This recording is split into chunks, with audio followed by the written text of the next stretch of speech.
Well, Coach, I got to ask you, were you watching Fox and Friends on Friday morning? This morning? Oh, wait, no, last Friday. It Hmm. depends. Yeah, sometimes I watch it. What was up? Well, I'll tell you why. Remind me of that segment. Because Coach Saban was was on there, which I was like, oh crap, I don't even watch this crap, but I need to watch it more often. So this way I know if Nick Yeah, Saban's on there. I know Stephen A. Smith comes on there from time to time because he's buddies with certain people over there.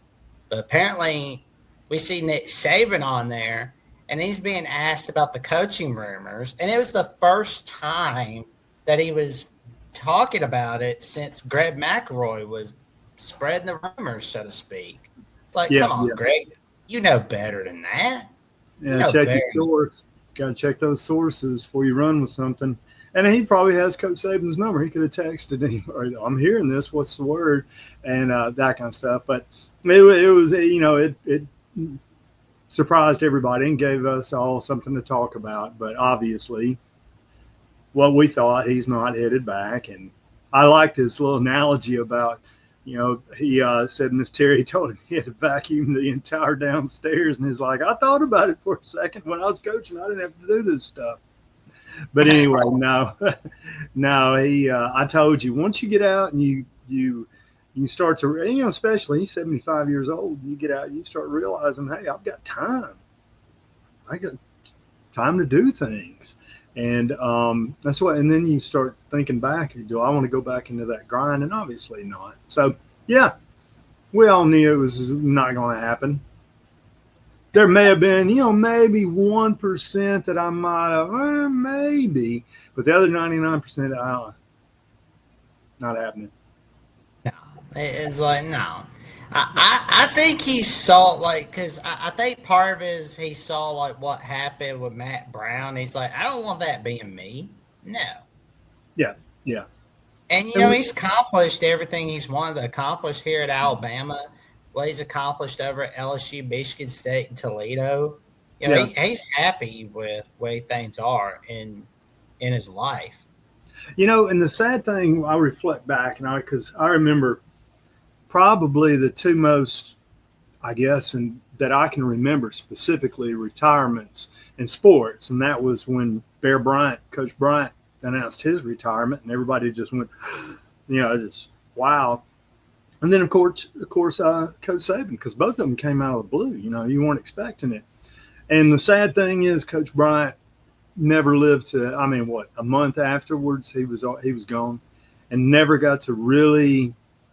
I mean, you hear the adulation, and when you're and people talk about everybody was talking about Coach Bryant during his lifetime, and he had heard all the accolades and all that kind of stuff. But then, once you retire and you have time to sit back and just reflect and think about, you finally start realizing, I did do a lot. I'm proud of of those things that I accomplished and the players that I was with, and he never had that opportunity. And I know Coach Saban because I see him on a lot of podcasts with former players talking about fun times and stuff like that. And I wish Coach Bryant would have had that opportunity, and which didn't happen. But I do vividly remember those two retirement announcements, and I felt like Coach Saban wasn't going.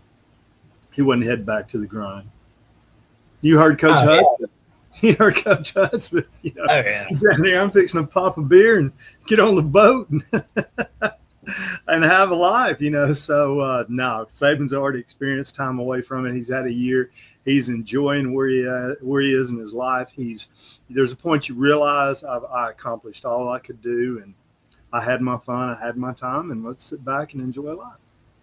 Oh yeah, I mean, it's like I wouldn't want to deal with coaching, like especially in SEC or Big Ten. If I was a coach, especially uh-uh.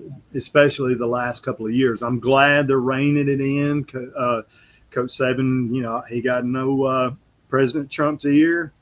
La, la, la, la. Now we have some higher authority, some people with some common sense. I mean, that's what's been missing in society the last 20 years. Where's the common sense and stuff to that nature? And so, with regard to all this NIL, and it's just ridiculous how much money was being spewed and all that kind of stuff, and just common sense. You just knew it would never survive. And so now we have at least a chance to get a grasp of it.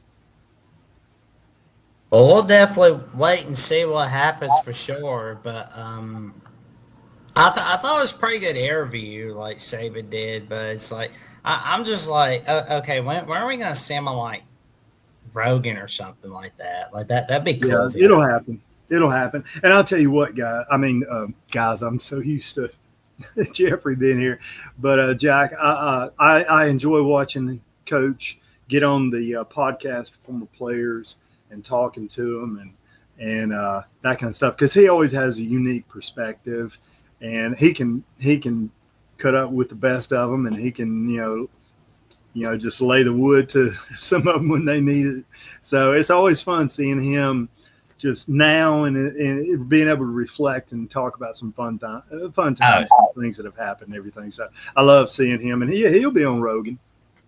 Oh yeah, I'll tell you one show I want to see go on. Like I don't know if it'll be like real time with Bill Maher, but definitely like the Club Random with Bill Maher, where it's like Bill Maher is like, and finally new rule. It's like this is why I never got married and had kids. Like he says it for the 100th time. It's like, yep. Yeah. Like Nick Saban's just kind of like, yeah, you're blowing all that smoke on me, man. Well, I feel like Rogan, yes, but Maher, I don't see.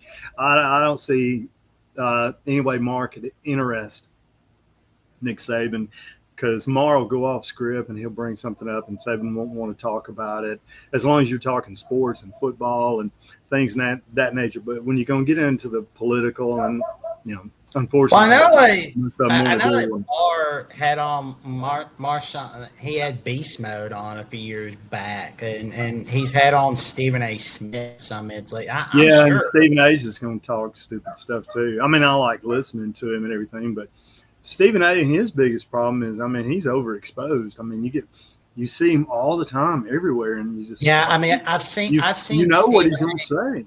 I've seen him on Hannity, Life, Liberty, and Levin. I've seen him on CNN, Real Time with Bill Maher, Club Random with Bill Maher.